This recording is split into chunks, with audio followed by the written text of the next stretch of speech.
माँ सरस्वती सबका ख्याल रखे, तुम्हारा भी हमारा भी। और हमारा ये ऑनलाइन क्लास का जो वीडियो है वो दूसरा वीडियो है। हमने कल आपको HCF के जो HCF से सारे सवाल होते हैं किस तरह से होंगे वो करवा दिए थे। अब हमारा अगला प्रश्न है, और अगला प्रश्न जो है वो हमारा क्या कह रहा है देखिएगा। क्वेश्चन नंबर 2 है ये संख्या में, 1.1 का दूसरा प्रश्न है। ये प्रश्न क्या कह रहा है, तो ये कह रहा है दर्शाइए कि, मैं प्रश्न को लिख देता हूँ, दर्शाइए कि कोई भी धनात्मक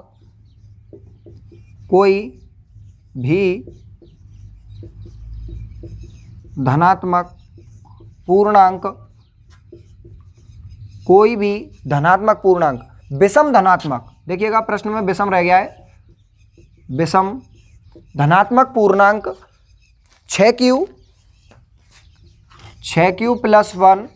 1, 6q + 3, 6q + 5 रूप का होता है। ये हमें दिखाना है। जहां q एक पूर्णांक है, तो देखिएगा ये हमारा क्वेश्चन नंबर 2 है। दर्शाइए कि कोई भी धनात्मक पूर्णांक, 6q + 1, 6q + 3 और 6q + 5 रूप का होता है। तो देखिएगा हम इसको हल कर रहे हैं। अब इसको हल किस तरह से करेंगे, हम सभी जानते हैं कि ऐसे प्रश्नों को दर्शाने के लिए, ऐसे प्रश्नों को करने के लिए हमें यूक्लिड विभाजन प्रमेय का उपयोग करना है, इसमें स्वाभाविक बात है। तो देखिएगा किस तरह से कि हम ये कह सकते हैं कि सबसे पहले हम मानेंगे इसमें, माना A एक विषम धनात्मक पूर्णांक, माना मैंने एक A माना है, A एक विषम धनात्मक पूर्णांक है। हम सभी जानते हैं कि यूक्लिड विभाजन प्रमेय का 2 पूर्णांकों में लगती है, A और कोई और। तो मैं एक दूसरा मान लेता हूं B बराबर, यानी मैंने B पूर्णांक मैंने मान लिया है और इस B में मैंने ले लिया 6, क्योंकि हमने देखा है कि यूक्लिड विभाजन प्रमेय का कि इससे कंपेयर करूं तो 6q + 1 आ रहा है, तो इसमें मैं bq + r इस रूप में है, तो b का जो मान है वो 6 ले लिया है मैंने यहां से। अब देखिएगा b बराबर 6, अर्थात जो दूसरा पूर्णांक है b बराबर 6 लिया है। तो देखिएगा अब यूक्लिड विभाजन प्रमेय का, जो यूक्लिड विभाजन प्रमेय का वो हमसे क्या कहती है, a बराबर bq + r। अब देखिएगा a हमारा एक विषम धनात्मक पूर्णांक लिया है, b हमारा पूर्णांक है और r हमारा यहां शेषफल है। अगर मैं ये कहूं कि इसके हिसाब से, हमने एक प्रश्न और भी किया था पिछली बार कि कोई भी जो पूर्णांक है, कोई भी पूर्णांक का जो रूप है वो, यानी हम ये कह सकते हैं कि r इसमें शेषफल होता है। तो यदि मैं शेषफल को करूं तो मैं ये कह सकता हूं कि शेषफल हमेशा बड़ा होता है और बराबर हो सकता है 0 के, लेकिन वह हमेशा b से छोटा होता है। जबकि b का मान हमारा कितना है, 6, b का मान हमारा कितना है, 6। तो संभावित जो हमारे शेषफल है, संभावित जो शेषफल है वो क्या हो सकता है, तो देखिएगा संभावित जो शेषफल है वो हमारे 0, 1, 2, 3, 4, 5। अब 6 नहीं हो सकता, क्यों, क्योंकि जो b है ना वो यदि 6 हो जाएगा तो वह फिर से एक बार विभाजित हो जाएगा। तो संभावित जो शेषफल हैं वो ये हो गए। अब देखिएगा आगे, अब इन शेषफलों का उपयोग करते हुए यूक्लिड विभाजन प्रमेय के द्वारा हम किस तरह से लिख सकते हैं कि a पूर्णांक है और bq प्लस, अगर मैं b का मान रखूं तो b का मान मैं जब रखूंगा तो 6q + 0, तो इसको मैं क्या लिख सकता हूं, a बराबर 6q। इसी प्रकार हम क्या क्या लिख सकते हैं, a बराबर 6q + 1, a बराबर 6q + 2, a बराबर 6q + 3, a बराबर 6q + 4। इसी तरह से a बराबर 6q + 5, a बराबर 6q। अब प्लस 6 नहीं लिख सकता, क्यों? क्योंकि हमारा ये शेषफल नहीं है। अब देखिएगा, इसमें हमें विषम पूर्णांक लेना है। अगर मैं ये कहूं कि ये अपने आप में a 6q प्लस 1 आ रहा है, 1 आ रहा है और उससे पहले 0 आ रहा है, तो ये मेरा एक प्रकार का समपूर्णांक है, ये भी मेरा एक प्रकार का समपूर्णांक है, जबकि मुझको a बराबर क्या होना चाहिए? विषम पूर्णांक। इसी तरह से ये भी समपूर्णांक है, ये विषम पूर्णांक है। इसके बाद a बराबर 6q प्लस 3, यह विषम पूर्णांक है। और इसके बाद a बराबर 6q प्लस 5, यह भी विषम पूर्णांक है। तो देखिएगा हम क्या क्या कह सकते हैं। अब इधर a बराबर 6q, a बराबर 6q प्लस 2, a बराबर 6q प्लस 4, विषम पूर्णांक नहीं हो सकते, विषम पूर्णांक नहीं हो सकते। अब जब विषम पूर्णांक नहीं हो सकते तो हम कह सकते हैं अतः कोई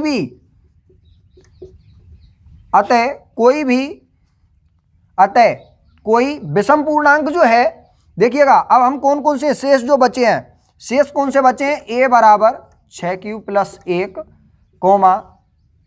a बराबर, या फिर हम यो कह सकते हैं दूसरा 6q प्लस 3, 6q प्लस 5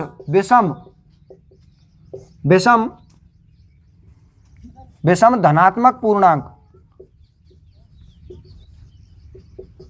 का रूप होगा। इस तरह से आपका जो ये प्रश्न कंप्लीट होता है। मैं एक बार फिर से बता देता हूं। देखिएगा, युक्लिड विभाजन प्रमेयिका का उपयोग करेंगे। a बराबर बी क्यू प्लस आर, जहां r जो है वो 0 से लेके b तक होगा, क्योंकि हम जानते हैं कि जो b है वह एक पूर्णांक है और r हम यानी शेषफल का मान कभी भी भाजक जो है उससे ज़्यादा नहीं हो सकता। इस तरह से युक्लिड विभाजन का प्रमेयिका का उपयोग करके इसके संभावित शेषफल 0, 1, 2, 3, 4, 5 हो सकते हैं।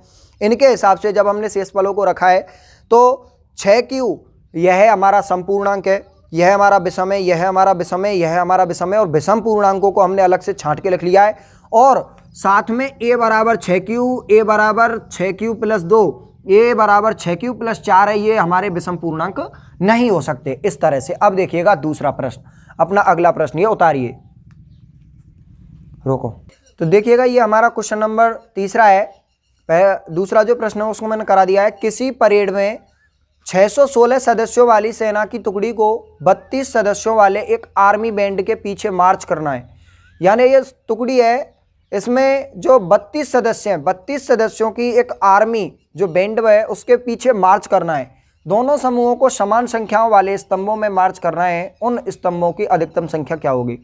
तो देखिएगा, मैंने आपको बताया था कि किसी भी प्रश्न का इस तरह के यदि प्रश्न आए तो उसमें HCF लेना पड़ता है।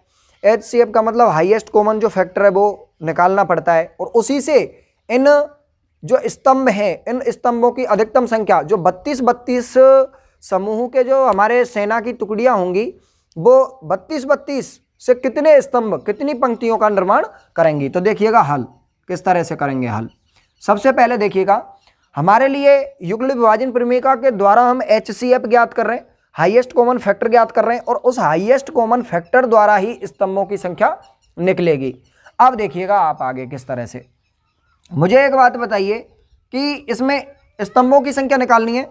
इसमें हमारा a बराबर अर्थात पूर्णांक है, दो पूर्णांक, 616 है और दूसरा है 32 है। तो देखिएगा यूक्लिड विभाजन प्रमेयिका द्वारा, या फिर हम ये कह सकते हैं HCF ज्ञात करने के लिए,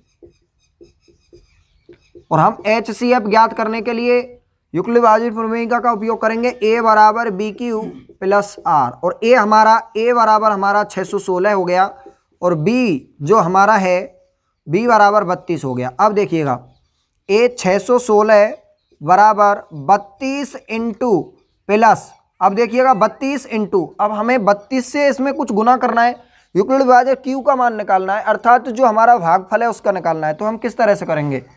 616 में हम 32 का भाग देंगे, तो 32 का देंगे, 32 दूआ 64 होते हैं, ये एक बार चला गया, ये 32 बच गया, और ये कितना हो गया आपका 11, ये हो गया 9, यहाँ हो गए 5, देखिएगा किस तरह से, देखिए दोबारा से 32 है, इसमें एक बार भाग दिया मैंने और एक बार, क्योंकि अगर मैं 2 बार दूंगा तो ज़्यादा हो जाएगा। 32 और ये हो गया, यहाँ हो गए 11, 11 में से 2 चले गए तो 9 बच गए। यहाँ हो गए आपके 5, 5 में से 6, 5 में से 3 गए तो 2 बचे, 6 का उतार लिया। अब हमारा 296 बचा। अब 296 में जब हम 32 का देंगे तो देखिएगा 32 से 9 बार, यानी लगभग 9 बार जाएगा। तो 9 बार जब जाएगा तो कितना आएगा आपका 32 इंटू 9, 9 दूनी 18, 9 दूनी 18 हो गए और 9 × 27 और 1 28, ये हो गया। ये कितने हो गए आपके 6 बच गए। यहाँ कितने हो गए, यहाँ 8 0, अर्थात हम ये कह सकते हैं कि जो तो हमारा जो शेषफल है वो 8 बचा। तो देखिएगा 19 बार गया और शेषफल हमारा 8 बच गया। आर का मान जो है हमारा 8 आ गया। अब देखिएगा आगे, आगे हमें क्या करना है कि 32 को लिखना है, 32 और ये 8 ले लिया इंटू, और देखो 8 चौका 32, 4 बार गया प्लस 0, ये हो गया। अर्थात हमारा जो शेषफल है आर बराबर कितना आ गया 0, आर बराबर कितना आ गया 0। अब जब आर बराबर 0 आ गया तो आगे हम इसको युक्ल विभाजन प्रमेय के द्वारा आगे नहीं कर सकते, अर्थात हमारा शेषफल जब 0 आ जाता है तो वो पूर्ण हो गया। अब देखिएगा 32 में हमने जब भाग दिया तो 4 बार पूरा चला गया, तो हमारा जो इसका हाईएस्ट कॉमन फैक्टर आया, हाईएस्ट कॉमन फैक्टर जो है वो 8 आया। अर्थात हमारे लिए स्तंभों की जो संख्या होगी तो उन स्तंभों की अधिकतम जो संख्या होगी वो कितनी होगी 8 होगी। तो इस तरह से हमारा जो प्रश्न है इसको उतार लीजिए एक बार।